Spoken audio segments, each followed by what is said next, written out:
Hello everyone. Today we will discuss about the measurement of renal plasma flow and serum parameters and this urine parameters in renal function test. So first we will see measurement of renal plasma flow.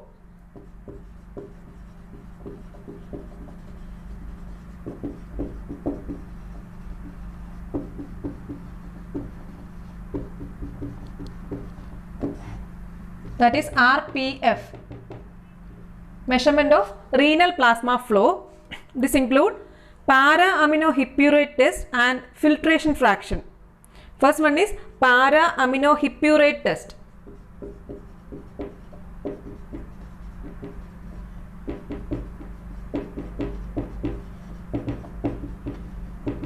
Or PAH test. This para-aminohippurate is filtered at the glomeruli and secreted by the tubules.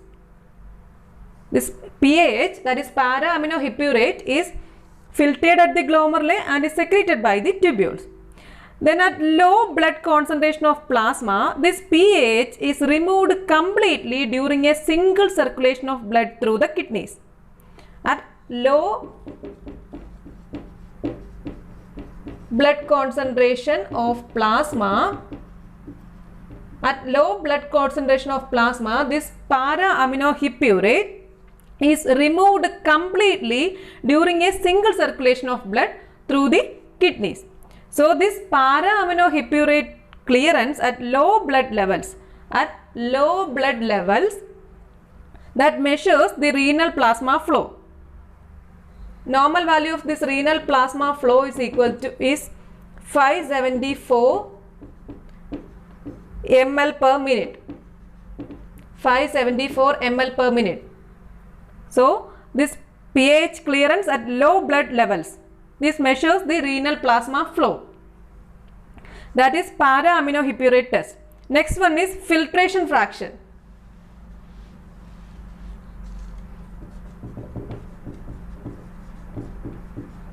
Filtration fraction. Filtration fraction is the fraction of plasma passing through the kidneys which is filtered at the glomerulus. This is the fraction of plasma. Filtration fraction means it is the fraction of plasma passing through the kidneys which is filtered at the glomerulus. This filtration fraction, it is obtained by dividing the inulin clearance by the pH clearance. It is obtained by, so this FF we can represent it as, this is obtained by dividing inulin clearance, CIN, that is inulin clearance, by the pH clearance, that is PAH, or we can represent it as this inulin clearance means that is GFR, glomerular filtration rate. This pH clearance means this RPF, that is renal plasma flow, RPF. So this filtration fraction means it is the fraction of plasma passing through the kidneys which is filtered at the glomerulus. Then it can be obtained by dividing inulin clearance by the pH clearance, that means GFR by RPF. So if we take GFR equals 125 and this RPF, renal plasma flow, if it is 574, then we will get this fraction of plasma, that is filtration fraction equals 125 by 574, that is 0.217 or equal to 21.7%. That is filtration fraction, 21.7%. Normal range is 0.16 to 0.21. 0.16 to 0.21. That is called filtration fraction. This is the measurement of renal plasma flow. Next we will see serum parameters and this urine parameters of this renal function test. First we will see serum parameters.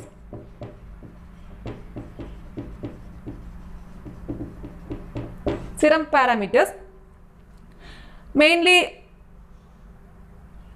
urea, creatinine, sodium, potassium. This sodium, potassium, that is electrolytes. So first one is urea. Urea is the end product of protein catabolism. Normal level is 15 to 40 mg per dl. 15 to 40 mg per dl.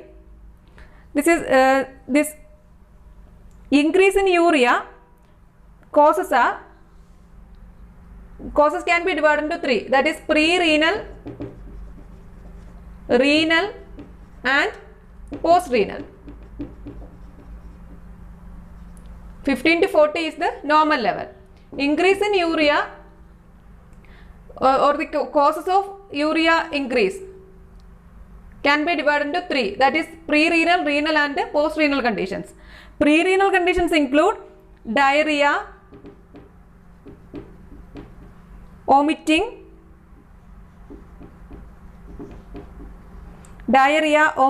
infections, burns.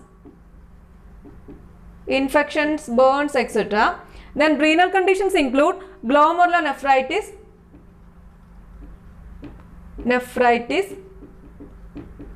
then pyelonephritis, then acute renal failure.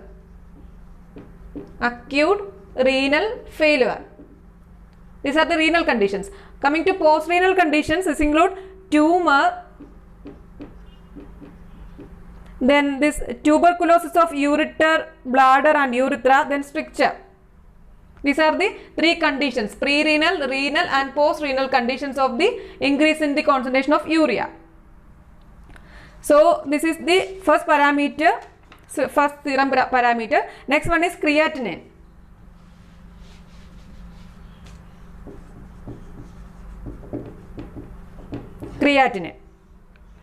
This creatinine, it is the more sensitive indicator than urea. This creatinine is the more sensitive indicator than urea for the assessment of renal function.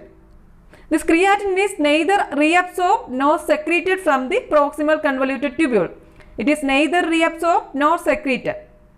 Normal level in male is 0.7 to 1.4 mg per dl.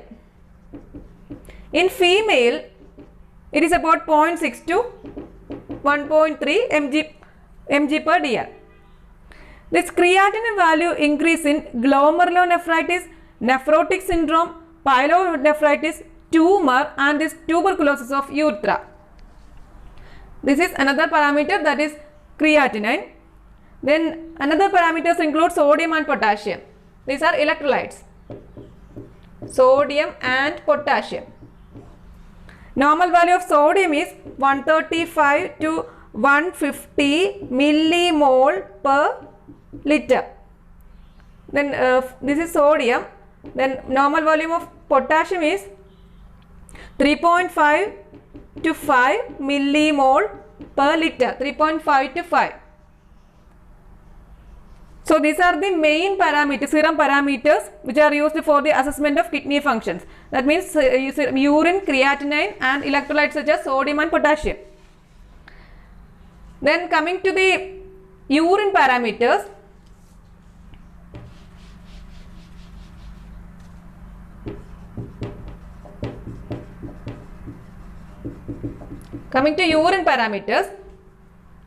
these include physical characteristics, chemical test, and microscopic examination of urine. Physical characteristics, chemical test, and microscopic examination. So first we will see the physical characteristics.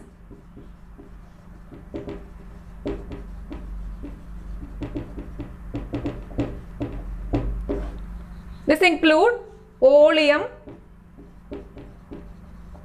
then color, odor,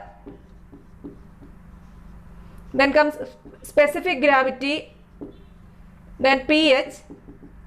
These are the main physical characteristics.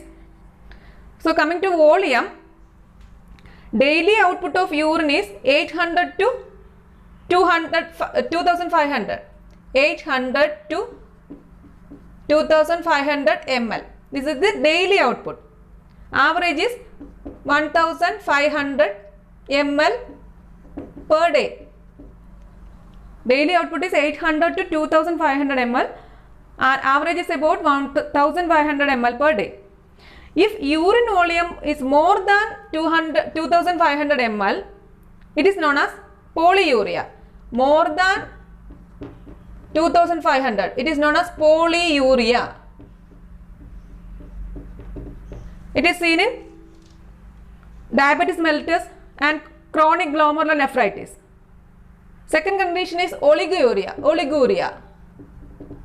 Oliguria means if volume is 500 ml per day. 500 ml per day, it is known as oliguria. It is due to acute nephritis, diarrhea and fever. Third condition is anuria. It is complete absence of urine. It is seen in surgical shock and renal stones. These are the conditions in volume. Then next one is color. Urine is normally straw colored. Normally it is straw colored. Then coming to odor, fresh urine is normally aromatic. Then foul smell means it is there is bacterial infection. Then coming to specific gravity, normal specific gravity is 1.016 to 1.025. 1.025. Average is about 1.020. This is the normal specific gravity, that is 1.016 to 1.025. Average is about 1.020. If renal function is impaired, the quantity of eliminating urine will be very low. In this condition, specific gravity will increase. Then coming to pH, urine is normally acidic in reaction. Normal pH is about 5.5 to 7.5. Average is 6. Normally acidic in reaction, and it is about normal pH is 5.5 to 7.5 and the average is 6. That is about the physical characteristics. Coming to chemical examination or chemical test, we will check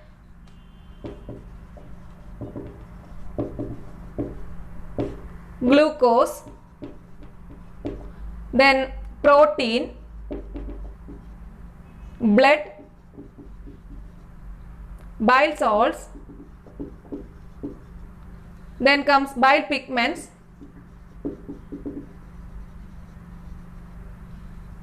then urobilinogen, then ketone bodies. So first one is glucose. This is done by Benedict's test. Benedict's test. This presence of glucose in urine is seen in diabetes mellitus, then renal glycosuria. This is done by Benedict's test. Next one is protein. Test is the heat coagulation test. Heat coagulation. Presence of this protein in urine, it is seen in fever, exercise, glomerulonephritis and this UTI, urinary tract infection. Then blood, presence of blood, it is by Benzodin test. Benzodin test. Presence of blood in urine, it is seen in menstruation, glomerulonephritis, stones and tumor. Then coming to bile salts, done by Hayes test, and these bile salts are seen in urine in obstructive jaundice. Then coming to bile pigments, it is done by Faucher's test. These bile pigments are mainly seen in hepatitis and obstructive jaundice. Coming to urobilinogen, it is done by Ehrlich's test. Urobilinogen, it is seen in hepatitis and concentrated urine. Coming to ketone bodies, it is done by Rothera's test. And these ketone bodies are seen in diabetes mellitus and in starvation. These are the urine parameters, physical characteristics and chemical tests. Then dipstick method is also used for this urinalysis. Advantage for this dipstick method is it is cost effective and very easy to do. Disadvantage is that it is qualitative. This dipstick method is qualitative, not a quantitative test. So these are the serum parameters and urine parameters in this renal function test. So this is about renal function test. This is today's topic. Thank you for watching.